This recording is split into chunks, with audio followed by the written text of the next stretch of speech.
आणि आता बातमी पुण्यातून। पुण्यात नंगानाच करणाऱ्या गौरव अहुजाला पुणे पोलिसांनी अटक केली आहे। त्याला कोर्टात हजर देखील करण्यात आलंय।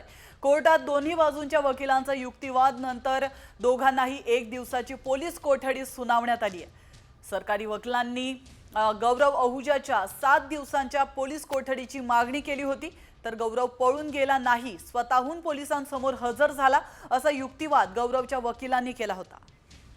याविषयी अधिक माहिती देण्यासाठी आपले प्रतिनिधी अक्षय बडवे आपल्या सोबत फोन लाईन वरून जोडले गेलेत। अक्षय, आपण पाहिलं गौरव अहुजा याला कोर्टात हजर करण्यात आलं होतं आणि 1 दिवसाची पोलीस कोठडी त्याला कॉमस्कोर नुसार आता isakal.com आहे देशातील नंबर 1 ची मराठी न्यूज वेबसाईट। प्रत्येक अपडेटसाठी isakal.com ला नक्की भेट द्या। मिळाली आहे, मात्र 7 दिवसांची पोलीस कोठडीची मागणी करण्यात आली होती, ती का मिळालेली नाहीये? निश्चितपणे पुणे पोलिसांनी या दोघांना आरोपींची 7 दिवसांची पोलीस कोठडी मागितली होती। याचं कारण म्हणजे गौरव अहुजाची जी BMW गाडी आहे ती अजून जप्त झालेली नाही।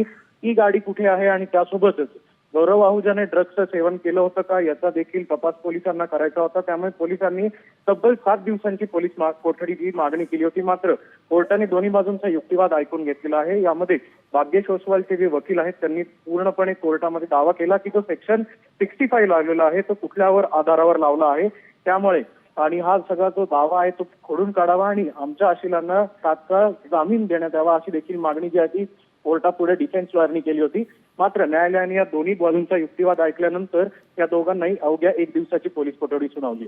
नक्कीच धन्यवाद अक्षय, तुम्ही दिलेल्या महत्त्वपूर्ण माहितीबद्दल। आपण पाहतोय अतिशय महत्त्वाची बातमी, कोर्टात दोन्ही बाजूंच्या वकिलांचा युक्तिवाद झालेला आहे आणि या युक्तिवादानंतर गौरव अहुजाला 1 दिवसांची पोलीस कोठडी सुनावण्यात आली।